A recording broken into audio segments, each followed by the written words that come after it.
আপনাদের সবাইকে প্রীতি এবং শুভেচ্ছা জানাচ্ছি। আমার আগে দুজন রতন দাস এবং রতন সাহা এই নির্বাচন সম্পর্কে সংক্ষিপ্ত পরিসরে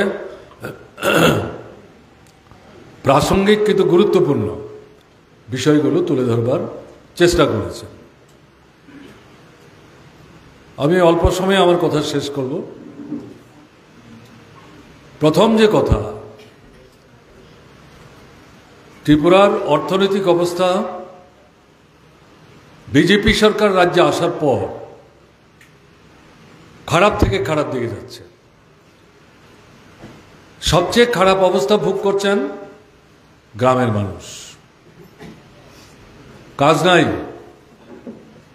রোজগার নাই, কেনবার ক্ষমতা নাই, অর্ধাহারে দিন কাটান, অনাহারে দিন কাটান, মুখ ফুটে বাইরে বলতে পারেন না, লজ্জাবোধ করেন। সন্ধান বিক্রি করছেন। এটা শুধু রেগার কাজ নাই বলে তা না, উন্নয়নের অন্যান্য দপ্তরগুলোর কোনো কাজ নাই। পূর্ত দপ্তর, কৃষি দপ্তর, হর্টিকালচার, বন দপ্তর, বিদ্যুৎ দপ্তর, উপজাতি কল্যাণ দপ্তর, এরকম 8 থেকে 10টা গুরুত্বপূর্ণ দপ্তর বামফ্রন্ট সরকারের সময়, একদিকে রেগা, আরেকদিকে উন্নয়নমূলক দপ্তর, উভয়কে কাজে লাগিয়ে গ্রামাঞ্চলের মানুষের হাতে 100 দিন না 150, 200, 250 দিন পর্যন্ত কাজের ব্যবস্থা সেখানে করা সম্ভব হতো। এবং একটা সময় দেখা যেত রেগার কাজের মজুরির চাইতে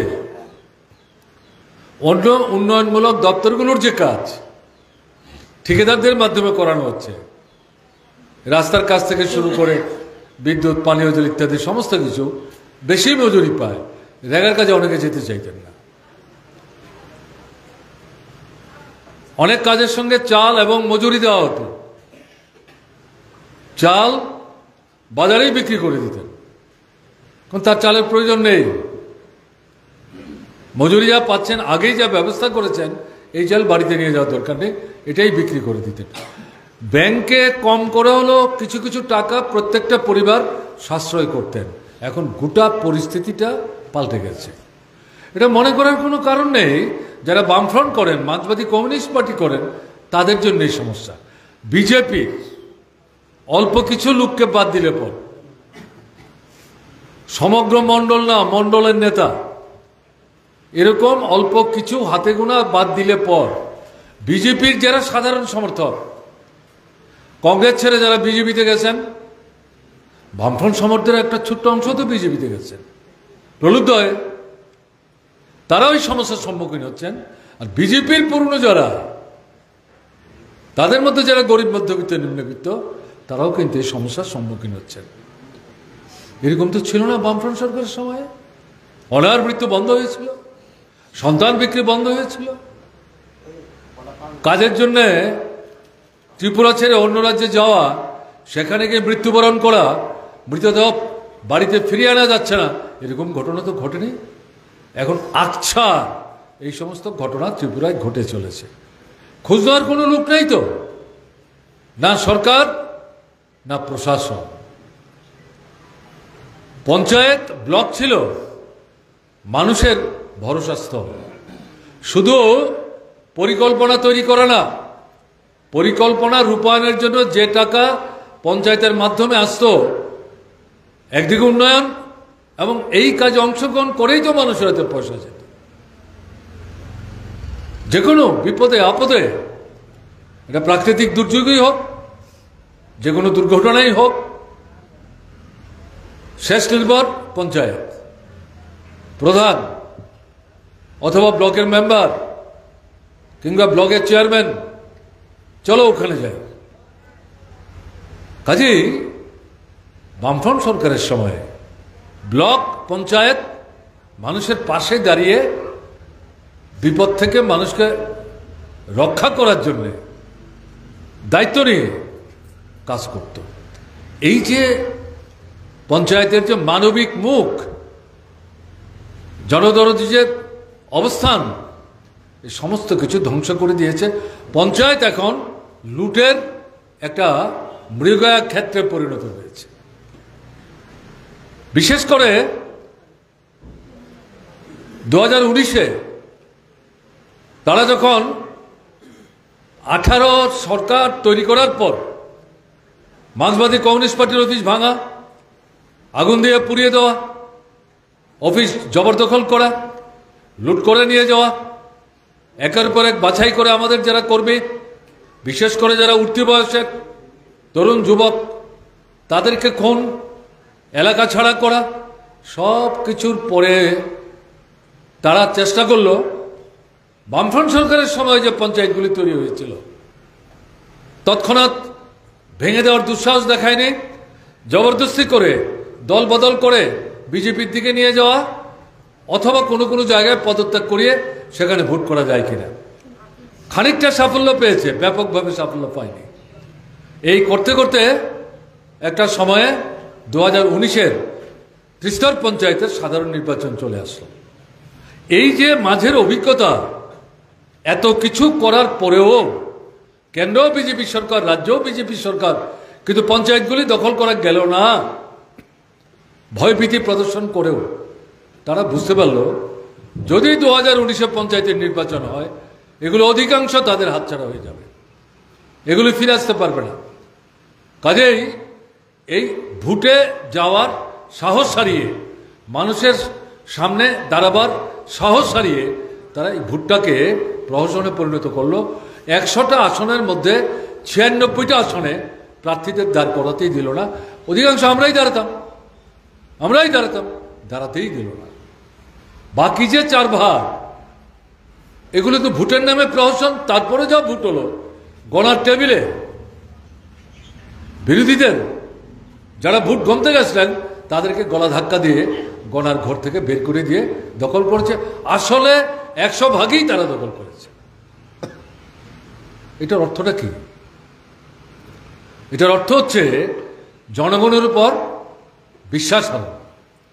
এবং এই যে পঞ্চায়েতগুলি তারা দখল করলো, ভোটে তো দখল করলো না, কৈফিয়ত দিতে হয় না। আপনারা আগে যেমন যেতেন পঞ্চায়েতের কাছে, প্রথম দিকে যেতেন, জবরদখল করার পরেও আগে যেমন রাগটাগ করে কথাবার্তা বলতেন, এটা নেই ওটা নেই, পাচ্ছি না, খবর নিচ্ছে না কেউ, কী ব্যাপার, আপনারা কি করছেন, এরকম প্রথম দিকে কিছু কিছু কথাবার্তা বলার চেষ্টা করলে পর তারপরে দেখা গেল আস্তে আস্তে প্রত্যুত্তর আসতে শুরু করলো। অত গলা খেকিয়ে কথা বলবেন না, আপনাদের ভোটে আমরা জিতে পঞ্চায়েতে আসেনি। আপনারাও জানেন আমরা কিভাবে পঞ্চায়েতে এসছি, আমরাও জানি আমরা কিভাবে পঞ্চায়েতে এসছি। আগের পঞ্চায়েত নাই, ঠিকই তো, আগের পঞ্চায়েত নাই। এটা জালিয়াতির দখল করা পঞ্চায়েত এবং পরিণত হয়েছে লুটের মৃগয়া ক্ষেত্র, লুটের আখড়ায়। বিজেপি এই যে পঞ্চায়েতগুলো ত্রিস্তর, গ্রাম পঞ্চায়েত, পঞ্চায়েত সমিতি এবং জেলা পরিষদ, এখানে যারা কাজ করেন প্রায় 7 থেকে 8 হাজার মানুষ, অধিকাংশ তাদের লোক। তাদের বেতন বাড়ালো, ভাতা বাড়ালো, মিটিংয়ে উপস্থিত থাকলে পরে আমরা বামফ্রন্ট সরকারের সময় যে টাকা দিতাম এটা দ্বিগুণ করলো এবং এদেরকেই দলীয় কর্মী তৈরি করলো। এদেরকে ব্যবহার করে নগরের ভোট, বিধানসভার ভোট, লোকসভার ভোট, এডিসির ভোট, আবার বিধানসভার ভোট, আবার উপনির্বাচন, আবার লোকসভা ভোট, এদেরকেই তারা ব্যবহার করছে।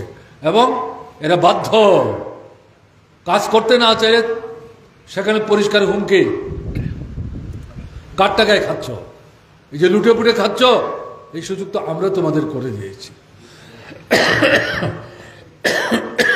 এই পরিস্থিতিতে এরা পঞ্চায়েতটাকে এরকম একটা জায়গায় এনে দাঁড় করিয়েছে। এর থেকে পঞ্চায়েতটাকে যদি উদ্ধার করা না যায়, গ্রামের মানুষকে বাঁচানো যাবে না। আমি আপনাদের বলছি,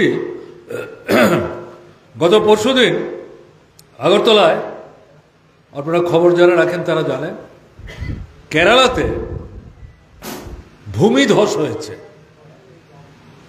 তাতে 378 জন মানুষ মারা গেছে। প্রায় 300-র মতো মানুষ হাসপাতালে আছে, শিশু আছে, বৃদ্ধ আছে, নারী আছে। তারপরেও এখন পর্যন্ত দেখা যাচ্ছে প্রায় 68 জন নিখোঁজ। কেরালার মুখ্যমন্ত্রী বামফ্রন্ট সরকারে আবেদন করেছেন। এটা বিশাল বিপর্যয়, আমাদের একার পক্ষে এই বিপর্যয় মোকাবেলা করা কঠিন। সারা দেশের মানুষের কাছে আমরা আবেদন জানাচ্ছি, হাত বাড়ান, পাশে দাঁড়ান, সাহায্য করুন। আমরা ভারতের কমিউনিস্ট পার্টি মার্ক্সবাদীর পক্ষ থেকে আমাদের ত্রিপুরার সমস্ত পার্টিকে আবেদন জানিয়েছি, ঘরে ঘরে যান, যেখানে ভোট পড়ে যাবেন, যেখানে ভোট নাই সেখানে যান, সংগ্রহ করুন, একটা জায়গায় জমায়েত করুন, আমরা এই টাকা ওখানে পাঠাবার ব্যবস্থা করব। তো আগরতলা শহরে আমরা শুরু করলাম প্রথম, আমাদের বন্ধুদের সাথে আমি অংশগ্রহণ করেছিলাম। দোকানে দোকানে দোকানে দোকানে যাচ্ছি বেলা 11টা থেকে। আগে হলে আমরা 9টায় যেতাম। আমরাই ঠিক করলাম আগে দোকান খুলুক, একটু বিক্রি একটা করুক, তারপরে আমরা যাই। কাজে 11টার পরে যাব, 11টা থেকে 1টা পর্যন্ত চাঁদা সংগ্রহ করব। গিয়ে দেখছি বাজার শুনশান, দোকান খালি। কিন্তু আমাদের দেখে দোকানের মালিক উঠে আসছে। যখন শুনছে এই কারণে আমরা যাচ্ছি, ক্যাশ বাক্স খুলছে না, কারণ ওখানে তো পয়সা জমা পড়েনি। এই পকেটের ব্যাগ থেকে, টাকার ব্যাগ খুলে ওখান থেকে টাকা দিচ্ছে। যখন কথা বলার চেষ্টাগুলো কেমন চলছে, খুব খারাপ, খুব খারাপ চলছে। এবং তারাই বলছেন, এটা রাজনৈতিক দলের নেতাদের বলার দরকার নেই, বলে খারাপ তো হবে যাদের হাতে সরকার পড়েছে। গ্রামে কাজ নাই, আপনারা থাকার সময় শত শত হাজার হাজার কোটি টাকা উন্নয়নের জন্য গ্রামাঞ্চলে যে পয়সা খরচ করতেন, তাতে আমাদের রাজ্যের প্রায় 72% মানুষ গ্রামে বাস করেন। তাদের বড় অংশের হাতে পয়সা যেত, তারাই শহরে আসতেন, তারাই বাজারে আসতেন, তারাই জিনিসপত্র কিনতেন, তাদের কাছে বেচা বিক্রি করে আমাদের ব্যবসাটাকে আমরা প্রসারিত করেছি। এখন তারা আসে না, পয়সা নাই, আর কদিন এই দোকান খোলা রাখতে পারবো জানি না। তাদের মুখের কথা আপনাদের বলছি, এটাই ব্যস্ত। কে এই জায়গায় নিয়ে গেল? বিজেপি সরকার। এটা হচ্ছে একটা দিক। আরেক দিকে হচ্ছে চরম লুণ্ঠন চলছে, দুর্নীতি চলছে। খোঁজ করে দেখবেন তাদের যারা মণ্ডলের নেতারা একটা বিড়ি 3বার নিভিয়ে জ্বালিয়ে খেত, এখন তাদের বাড়িতে 2তলা 3তলা বাড়ি। ভাঙা সাইকেল চড়তো, এখনো তো ছোট গাড়ি কিনে ফেলেছে। এ তো কাণ্ড কারখানা। কাজেই এই অবস্থা থেকে যদি পঞ্চায়েতকে উদ্ধার করতে না পারেন, বাঁচবেন কি করে? আপনি হাত পাতলে তো কেউ আপনাকে সাহায্য করবে না। হকের টাকা, আপনার অধিকার। কাজে এটা করতে গেলে পর এদের হাত থেকে পঞ্চায়েত রক্ষা করতে হবে। এখন আপনারা বলবেন, এই যে ব্লকে আমরা দাঁড়ালাম, ব্লকের অনেকগুলি পঞ্চায়েত, সব জায়গায় তো বামপন্থীরা নাই। আমরা তো কয়েকটা, 6টা 7টার মধ্যে, এখানে আছে 16টা 17টা। তাহলে পঞ্চায়েত সমিতি সব নিয়ন্ত্রণ করবে, তাহলে আমাদের কি করা হবে? ভয় পাবেন না। আপনারা 5টা 6টা 7টা এগুলো যদি জয়যুক্ত হয়ে এগুলো পরিচালনার দায়িত্ব যদি লাল ঝান্ডার হাতে তুলে দিতে পারেন, তারা ন্যায় পথে থেকে, সত্যের পথে থেকে, দুর্নীতির আশ্রয় না নিয়ে, আপনাদের সাথে নিয়ে, আপনাদের সঙ্গে কথা বলে এলাকার উন্নয়ন এবং এই উন্নয়নের কাজের মধ্য দিয়ে ব্লকের উপর চাপ সৃষ্টি করে উন্নয়ন কাজের জন্য টাকা এনে এই এলাকায় যে কাজ হবে তার মাধ্যমেই তো আপনার হাতে টাকা তুলে দেবে।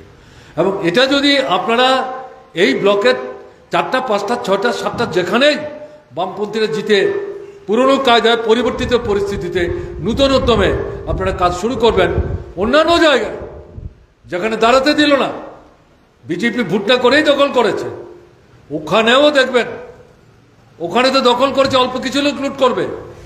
সবাই যে ভাগ পাচ্ছে ঘটনা তা না। তারা যখন জানবে বামপন্থী ফ্রন্টের যে সমস্ত পঞ্চায়েতগুলো তারা এই কাজ করে মানুষের ক্ষুধার জ্বালা নিবৃত্ত করছে, অনাহার মৃত্যু বন্ধ করছে, কাজের জন্য গ্রাম ছাড়তে মানুষকে বাধ্য হতে এখন হয় না, অসুস্থ হলে পরে পাশে দাঁড়িয়ে মানুষ সাহায্য পায় এই পঞ্চায়েতের কাছে। এরা কিন্তু বিজেপির দুর্নীতিপরায়ণ যারা বিনা ভোটে জবরদখল করেছে তাদের উপর কিন্তু তারা চাপ সৃষ্টি করবে, এটাই পদ্ধতি। এই জায়গাটায় যদি আপনি এই ব্লকটাকে ফিরিয়ে আনতে চান পরিবর্তিত পরিস্থিতিতে, নূতন পরিমণ্ডলে, তাহলে এইখানকার এই পঞ্চায়েতগুলিতে বামপন্থী ফ্রন্ট এবং সঙ্গে যেখানে ধর্মনিরপেক্ষ শক্তির প্রতিনিধিরা আছেন তাদের জয় নিশ্চিত করতে হবে, তাদের জয় নিশ্চিত করতে হবে। ত্রিপুরায় 18-র পর বিজেপি সরকার আসার পর ভোট নাই, আপনারা জানেন। শুরুতে রতন দাস আপনাদের এলাকার ছেলে, এখানে যে জন্মকর্ম পড়াশোনা, আমাদের পার্টির নেতা, এখন সে সোনামুড়া মহকুমার সম্পাদক মণ্ডলীর অন্যতম সদস্য, গোটা পরিবারটাই আমাদের পার্টির সাথে। কিছুদিন আগে তার বাবা মারা গেছেন, আমি এসেছিলাম। তার বাবাও পঞ্চায়েতের প্রধান ছিলেন পরপর দুবার, এবং কাজের মধ্য দিয়ে জনগণের মধ্যে সমাদৃত হয়েছেন, এবং তার বাবাকে ভিত্তি করে এই গোটা এলাকায় লাল ঝান্ডার ক্ষেত্রটা প্রশস্ত হয়েছে। যাই হোক, এখন সে তো সমস্ত জিনিস আপনাদের কাছে তুলে ধরবার চেষ্টা করেছে। এখানটাতে ভোট বন্ধ, 18-র যে বিধানসভার নির্বাচন হল, সে তো বিধানসভার নির্বাচন হলো না, অনেকে আপনারা ভোট দিতে পারেননি। তারপরে উপনির্বাচন, এই মহকুমার দুটো বিধানসভা, যাও কিছু মানুষ এই দুটো উপনির্বাচনে এই এলাকাতে ভোট দিতে পেরেছিল, উপনির্বাচনে সেই মানুষও ভোট দিতে পারল না। আপনাদের কাছে খবর আছে, বক্সনগর 100 ভোটের মধ্যে 90 ভোট পেয়েছে বিজেপির প্রার্থী। ত্রিপুরায় কোনোদিন এরকম ঘটনা ঘটেনি। একই ঘটনা, এই যে কেন্দ্রটা এখানে আছে ধনপুর, তৈরি হওয়ার পর থেকে এই আসনে বামফ্রন্ট ছাড়া কেউ জিততে পারেনি। এখন তারা জবরদখল করছে, বেদখল করছে। লোকসভা ভোট গেল, 24-এ ভোটই দিতে পারেননি আপনারা। ছোট্ট একটা অংশ ভোট দিতে পেরেছে, বড় অংশকে ভোট দিতে দেয়নি। ভারতবর্ষের মধ্যে রেকর্ড ভোটে বিজেপির 2 জন প্রার্থী ত্রিপুরায় লোকসভায় নির্বাচিত হয়েছেন। 72 ভাগ ভোট। ত্রিপুরার কোনোদিন লোকসভার ভোটে কোনো দল 72% ভোট পায়নি। বিজেপির লোকরা লজ্জায় মাথা নুয়ে রাখে। এটা কি? ত্রিপুরা গণতন্ত্রের জবাইখানা পরিণত করেছে বিজেপি, গণতন্ত্রের জবাইখানা। এখন প্রশ্ন হচ্ছে, গণতন্ত্রকে শাসকরা কখন ভয় পায়? মানুষ যখন শাসকদের উপর বিশ্বাস হারায়, আস্থা হারায়, এবং মানুষ যখন মনে করে এরা বলে একটা করে আরেকটা, এরা প্রবঞ্চক, প্রতারক, দুর্নীতিবাজ, কাজেই এদের উপর আস্থা রাখতে পারে না। স্বাভাবিক কারণেই সরকারে যারা, তারা মানুষকে ভয় পায়, তারা ভোটে যায় না। তাই জালিয়াতি করে, জবরদখল করে, যে কোনোভাবেই হোক সরকারের টিকে থাকা, পঞ্চায়েত ধরে রাখা এবং তার মধ্যে লুটের রাজত্ব বজায় রাখা, এটা তারা করবার চেষ্টা করে। এই কায়দায় গণতন্ত্রটাকে ধ্বংস করছে। তাহলে আমরা যে লড়াইটা করছি, আপনার 19-এর নির্বাচনে 96টা পদ কাউকে দাঁড়াতে না দিয়ে নিজেরাই জয়যুক্ত হয়েছে। কিসের জয়? দখলদারি। এবং এবারে দেখা গেল একই চেষ্টা তারা করেছিল, আপনাদের এখানেও করেছে। সব কিছুর মধ্যেও প্রায় 32 থেকে 35 ভাগ আসনে বিরোধীরা, বিশেষ করে বামপন্থীরা, সেখানে রুখে দাঁড়াবার চেষ্টা করেছে। যদিও আমাদের প্রত্যাশার সাথে এটা সঙ্গতিপূর্ণ না। আমরা আরো অনেক বেশি আসনে দাঁড় করাতে পারতাম, প্রস্তুতি আমাদের ছিল, কিন্তু বাধা দিয়েছে। তার অর্থেই না আমাদের শক্তি সেখানে হ্রাস পেয়েছে। আমাদের শক্তি যদি হ্রাসই পায়, তাহলে জালিয়াতি করছো কেন? রিগিং করছো কেন? ভোটের অধিকার হরণ করছো কেন? মানুষকে ভোট দিতে দিচ্ছে না কেন? ভয় পাচ্ছ কেন? কাজে এই জায়গাটায় দাঁড়িয়ে আজকে যে কারণে বলছি যে এই পঞ্চায়েতগুলো বামপন্থীদের হাতে তুলে দিয়ে এই ব্লকের নেতৃত্বের উপর চাপ সৃষ্টি করে এলাকার উন্নয়ন, মানুষের মুখের গ্রাস মানুষকে ফিরিয়ে দেওয়ার জন্য যে পরিমণ্ডল তৈরি করতে চাইছেন, এটার জন্য গণতন্ত্র চাই। এই ভোট দেওয়ার যে প্রচেষ্টা, এটা গণতন্ত্র। ভোটে জেতার পর এই কাজ যখন করবেন, আর যাতে আপনারা এই অধিকার হরণ করতে না পারে, তার জন্য এই গণতন্ত্রকে প্রসারিত করার জন্য সারা ত্রিপুরার মধ্যে যেটাকে হরণ করা হয়েছিল, এটাকে যাতে মানুষের হাতে আবার ফিরিয়ে দেওয়া যায়, তার জন্য যে লড়াই, এই লড়াইটাও কিন্তু এই সাথে আমাদের যুক্ত করতে হবে। বিজেপির অবস্থা কিন্তু ভালো না। শুধু ত্রিপুরার অবস্থা ভালো মনে করার কারণে, খারাপ মনে করার কারণে। বিধানসভায় তো 39টা ভোট পেয়েছে বিজেপি, 39। 18 নির্বাচনে 51টা ভোট পেয়েছে। এবার 39 হলো 5 বছরের ব্যবধানে। দিল্লিতেও এখনো তোমরা ডাবল ইঞ্জিনের সরকার। এত ভোট কমে কেন? এত ভোট কমে কেন? আসন কমেছে 10 থেকে 11টা। আপনারা জানেন এগুলো কিসের লক্ষণ? এটা পরিষ্কার, জনগণ এই সরকারটার উপর আস্থা রাখতে পারছে না। সারা দেশেও কিন্তু বিজেপির অবস্থা ভালো না। আপনার নরেন্দ্র মোদী শুধু বিজেপির জন্য 370 আসন চেয়েছিল, আর এনডিএর জন্য 400-র বেশি আসন চেয়েছিল। গতবার 2019-এর লোকসভা নির্বাচনে বিজেপি 303টা আসনে জিতেছিল। এবার বিজেপি 240টা আসনে জিতেছে। গতবারে 303টা পায়নি। আর সঙ্গের অন্যান্য দলকে একসাথে করার পর সব মিলে 295 থেকে 98টা আসন পেয়েছে, 300 আসনও পায়নি। ভোট গতবারের চাইতে বাড়েনি, বরং একটু হলেও কমেছে। এটা কিসের লক্ষণ? এটা তো তার শক্তির বৃদ্ধির লক্ষণ না। উল্টো দিকে মাত্র 1 বছর 1.5 বছরের প্রচেষ্টায় ইন্ডিয়া ব্লক তৈরি হয়েছে। 25 থেকে 28টা রাজনৈতিক দল, কংগ্রেস থেকে আরম্ভ করে সিপিআইএম পর্যন্ত। এটা তৈরি হওয়ার সময় থেকেই কি করে ভেতর থেকে বাইরে থেকে ভাঙা যায়, দুর্বল করা যায়, তার চেষ্টায় নেতৃত্ব দিয়েছেন প্রধানমন্ত্রী। সেই জায়গায় ইন্ডিয়া ব্লক তারা দারুণ সাফল্য এনেছে এই অল্প সময়ের মধ্যে। বিজেপির সাথে তাদের ভোটের ফারাক হচ্ছে 1.9 ভাগ, 2 ভাগেরও কম। এখন বাকি সবাইকে একসাথে নিয়ে এখন যে সরকারটা চলছে, এনডিএ সরকার, এটাকে শুধু বিজেপি সরকার বলা যাবে না। তারা সরকার তৈরি করতে গেলে যতটা আসন পেতে হবে তার চাইতে মাত্র 20টা আসন বেশি পেয়েছে। ঠুনকো যে কোনো সময় এটা উলটপালট হয়ে যেতে পারে। উল্টো দিকে ইন্ডিয়া ব্লক তার সঙ্গে যারা আছেন তাদের সঙ্গে সরকার তৈরি করতে গেলে পর 35 থেকে 38টা আসনের ব্যবধান। কখন কি হবে দেশে কেউ জানে না।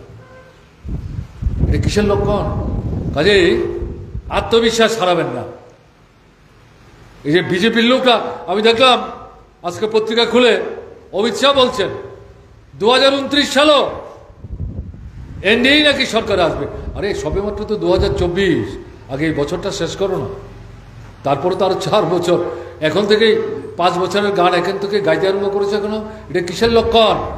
তার মানে হচ্ছে তোমরা আমাদের ছেড়ে যেও না, আমরা আছি, আমরা থাকবো, আমাদের থাকতে হবে, আমরা থাকবোই, আমরা আসবোই। এগুলো কারা বলে? দুর্বিনীত যারা, যারা দুর্বলতায় ভুগে, বিশ্বাস হারা, তারাই সমস্ত কথাবার্তা বলে নরেন্দ্র মোদীর কথা অমিত শাহকে দিয়ে বলাবার চেষ্টা করছে। কাজে এরকম একটা জায়গায় দাঁড়িয়ে আমাদের রাজ্যে আমরা লক্ষ্য করে আমাদের রাজ্যের মুখ্যমন্ত্রী একদিকে উন্নয়ন বলেন, আর সব কথায় নরেন্দ্র মোদী নরেন্দ্র মোদী নরেন্দ্র মোদী, জপের মালার মতো। আরে নরেন্দ্র মোদীই তো ঢুকছে, আরএসএস এর নেতারাই তো সমালোচনা করছে, দলের ভেতর থেকেই তো তার বিরুদ্ধে কথাবার্তা উঠছে। এই ভদ্রলোক কদিন প্রধানমন্ত্রী থাকবেন বা থাকবেন না, এটা উনিও কিন্তু নিজে বুঝতে পারছেন না। তাকে ডাকুক বা না ডাকুক, তিনি দেশ বিদেশে এখন ঘুরছেন, তার কোনো কাজ নাই, হয়তো ঘুরে ঘুরে বেড়াচ্ছেন, ভাব দেখাচ্ছেন, দেখো আমার কত ব্যস্ততা, কত ডাক আসছে চারিদিকে, কেউ তাকে ডাকছে না, খবর পেয়ে নিজেই চলে যাওয়ার চেষ্টা করছেন। তাই আমি আপনাদের আমার কথা শেষ করার আগে যেটা বলবো, ভয় পাবেন না। আপনারা অন্যায় কিছু করেননি, ভুল কিছু করেননি, ক্ষতি কিছু করেননি। বামফ্রন্ট সরকার ত্রিপুরার মানুষের সব সমস্যার সমাধান আমরা করে দিয়ে যেতে পারিনি। ক্ষতি করে, মানুষের অসুবিধার সৃষ্টি করে নিয়ে কি করে মানুষের ভালো করা যায়, অনার বন্ধ করা যায়, অর্ধার বন্ধ করা যায়, সন্তান বিক্রি বন্ধ করা যায়, নিরক্ষরতা দূর করা যায়, বিনা চিকিৎসার যাতে মানুষ মারা না যায় তার ব্যবস্থা করা যায়, গ্রামে গ্রামে স্কুল, এলাকা এলাকায় হাসপাতাল, গ্রামের রাস্তা, শহরের রাস্তা, এগুলিকে উন্নত করা, বিদ্যুৎ গ্রামে নিয়ে যাওয়া, পানীয় জলের ব্যবস্থা করা, এগুলো তো জনগণের জন্য বামফ্রন্ট সরকার করেছে। ঘরে ঘরে তো সবাইকে চাকরি দেওয়া যায়নি, চাকরি হয়নি, এটাও তো বলা যাবে না, এটাও বলা যাবে না। সব ঘরে চাকরি না দিতে পারলো, বামফ্রন্ট সরকারের সময় চাকরি হয়েছে, সেখানে তো দুর্নীতির কথা তুলতে পারো না। এরা তো সবই বন্ধ করে দিয়েছে। কাজে এই পরিস্থিতিতে দাঁড়িয়ে বামফ্রন্ট সরকার সব সমস্যার সমাধান করতে না পারলো, একটার পর একটা ধরে ধরে রাজ্যের গ্রামের গরিব মানুষদের, পেছনে পর অংশের মানুষদের তাদের জীবনের সমস্যাগুলো ধীরে ধীরে সুরাহা সমাধান করার জন্য একটার পর একটা পদক্ষেপ নিয়ে অগ্রসর হওয়ার চেষ্টা করেছিল, এগিয়ে যাচ্ছিল। এর মধ্যে 2018 প্রলোভনের ফাঁদ পেতে বিভ্রান্তি তৈরি করে লুভি মানুষকে সঙ্গে টেনে সর্বনাশ করেছে। এখন গোটা রাজ্যটাকে ধ্বংসের কিনারায় নিয়ে দাঁড় করিয়েছে। ফিরে আসতে হবে, উদ্ধার করতে হবে। এই পঞ্চায়েত নির্বাচন এটা তার একটা মহড়া। তাই আপনাদের কাছে আবেদন করব, একদিন দুদিন মাত্র বাকি আছে, ভয় পাবেন না। আশেপাশের বাড়ি ঘরগুলিতে যাবেন, সবাইকে উৎসাহিত করবেন, দল বেঁধে ভোট দিতে যাবেন। যতক্ষণ বাক্স না যায় গণার কেন্দ্রে ততক্ষণ এলাকা ছাড়বেন না। এক পক্ষ ভোট দেবেন, আর এক পক্ষ যখন যাবে, আগে যারা ভোট দিলেন তারা ফিরে আসবেন, যারা ভোট দিলেন তারা অপেক্ষা করবেন, আর এক পক্ষ যাবে, তারা গেলে পরে যারা অপেক্ষা করছিলেন তারা আসবেন। এইভাবে করে বাইরে থেকেও পাহারাদারির ব্যবস্থা রাখতে হবে। আমি শুনলাম আপনাদের এলাকার কোনো নেতা নেত্রী নাকি বলছেন ভোট হোক না, কি করে গণবেন দেখা যাবে। এই যে আমার পাশে সভাপতি মণ্ডলীর একজন সদস্য আমাকে আস্তে আস্তে জিজ্ঞেস করছে ভোট গণতে পারবো কিনা। আমি আস্তে আস্তে বললাম, আপনি যদি গণতে যান তাহলে কেন আপনি ভোট গণে আনতে পারবেন? আপনার ভোট কে গণে দেবে? আপনার ভোট তো আপনাকেই গণতে হবে। আপনি ভোট দেবেন, গণতেও জানবেন, গণে আনবেন, কে আটকাবে? এটা কি কারোর পৈতৃক সম্পত্তি নাকি? হ্যাঁ, রাজ্য আপনার, গ্রাম আপনার, ব্লক আপনার, ভোট আপনার, ভোট আপনি দিয়েছেন, পঞ্চায়েত আপনার, আপনি তৈরি করবেন। ভোট দিয়েছেন, ভোট গণবেন না? জিততে পারেন, হারতে পারেন, তাতে কি হলো? হারলে আকাশ ভেঙে পড়ে না, আর জিতলে একেবারে চাঁদে পৌঁছে গেলাম, এটাও মনে করার কোনো কারণ নেই।